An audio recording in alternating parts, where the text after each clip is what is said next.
Assalamualaikum warahmatullahi wabarakatuh to Madam Suhaila. Today I and my group will presenting about Mini Malaysia and ASEAN Cultural Park. Before I start, let me introduce my team members. Asnita binti Salimon, NURFARAHIN binti JOHAR, Muhammad FAKHRUDDin ARROZI bin Muhammad AZALI, and me, NURFARAH AZURA binti ABDUL MUTALIB. Mini Malaysia and ASEAN Cultural Park is one of the tourist attraction located at the exit Lebuhraya near the town of Aikro. If you are interested in traditional architecture and wish to explore Malaysia at one time, this is a great place to go exploring. There are 13 homes represent the architectural style of the 13 states in Malaysia and is furnished with various items, art and craft which show the culture of each state. Inside each house, you can find a unique handicraft and traditional games originating from each state or country. Besides the home of 13 states in Malaysia, the park also have 10 Asian countries house such as Singapore House, Vietnam House, Thailand House and others. Tourists not only can explore Malaysia but also can explore Asian countries house that have their own uniqueness in terms of architectural style and their culture. Other attractions in the park include weekly cultural show, traditional games, ATV ride, paintball and others. Basically, this is an opportunity to see all Malaysian architecture and heritage in a short outing. And it would be a nice place to take a break from the busy road of nearby urban Melaka. Mini Malaysia was once a half government and half private organisation, but now Mini Malaysia is fully private. Let's move on to the related organizational development issue occurred in Mini Malaysia. Since COVID-19 outbreak all over the world, government start to take the initiative to impose movement control order where affected most of the industry, including tourism industry. As Mini Malaysia is under the tourism industry, they also had to close temporarily due to the MCO order. The issue that we identify is Mini Malaysia has the resistance to change. It is because before COVID-19 and MCO order happened in Malaysia, their source of income solely depends on the shop rental, ticket package for family day or school trip, where all of these need the visitor to come to the park. After the MCO order, all visitors cannot come to the park and it will affect their source of income.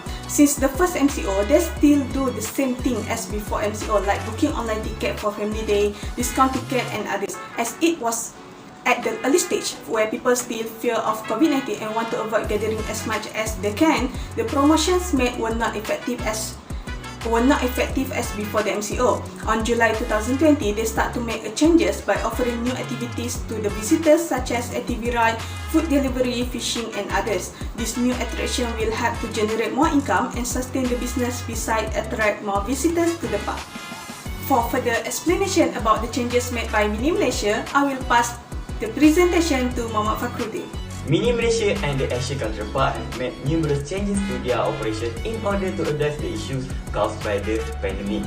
There are a slew of new appealing actions can maintaining the income and keep the relationship between the organisation and the targeted customer effective. From the management to the staff participation to the live session to the ticket price, everything was covered.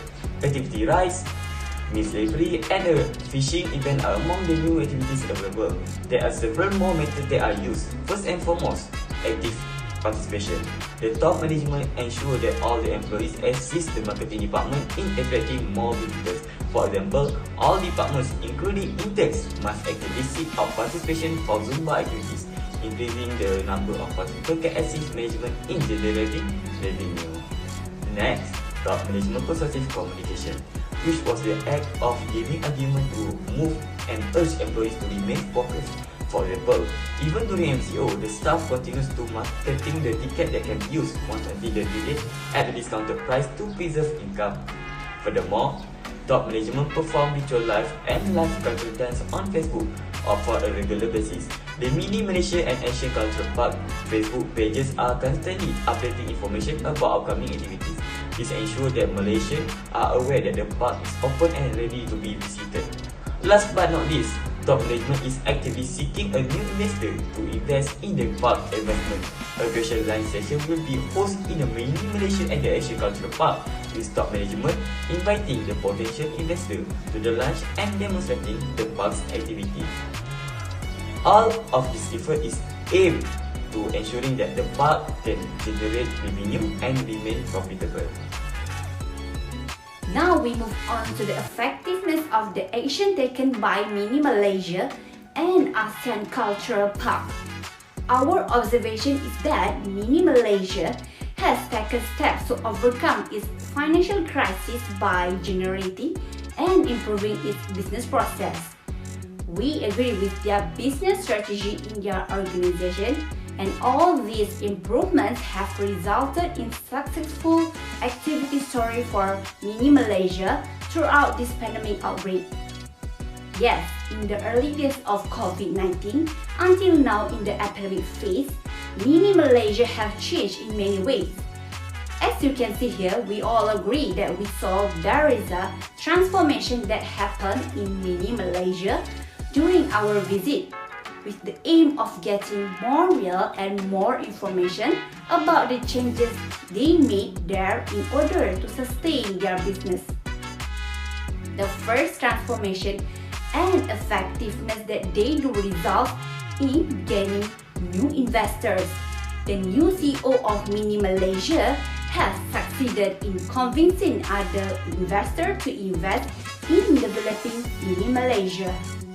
This is because the new leader, who is very good at managing all the problems there and has also repaired all their shortcomings there, to some extent has attracted new investors. We have also been told that Mini Malaysia has received a large fund from MOHD Malaysia amounting RM4.5 million to add all the new facilities there. For example, Mini Malaysia is in the process of being converted into a resort to attract more tourists. For the next transformation, we can see that the organization has been successful in acquiring more customers every day. The day we visited there was the first day of Mini Malaysia was back in operation after a long MCO.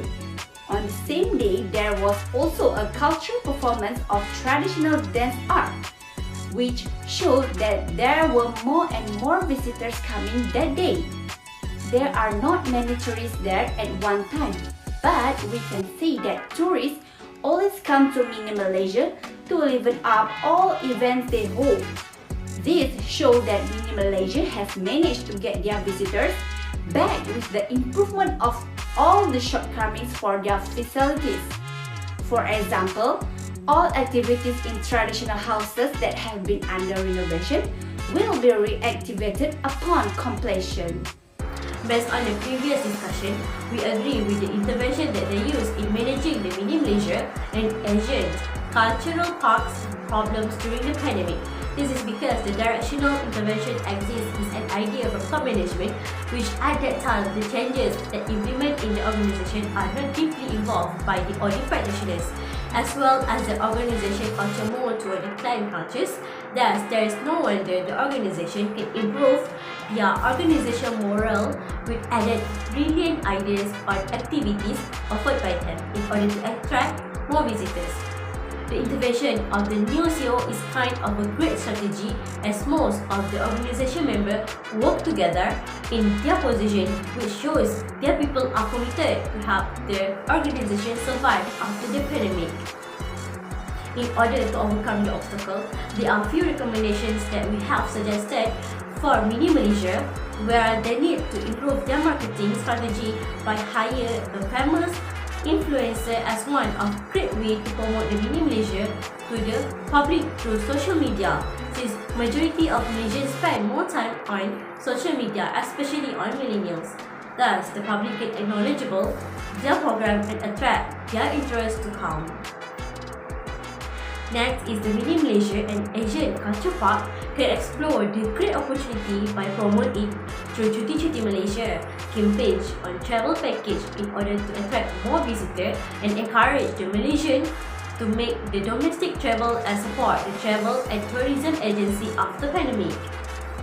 Last for recommendation, since Mini Malaysia has large area, thus the management can organize various events that can attract more visitors to come, such as festival or cultural program or food expo, where this kind of program can attract more visitors to come to the Mini Malaysia, since it would attract more local visitors and potential investors. As conclusion, Mini Malaysia and Asian Cultural Park, one of the organisations that has been through the ups and downs of tumultuous of issues during the lockdown. As a result, Mini Malaysia come out with many activities that comes from their new CEO's idea as one Mini Malaysia and Asian Cultural Park as destination that tourists must come to visit when they are in Malacca. Since Mini Malaysia organised various activities in order to sustain the business during the pandemic. That's all from us about Mini Malaysia and Asian Cultural Park. Thank you for watching.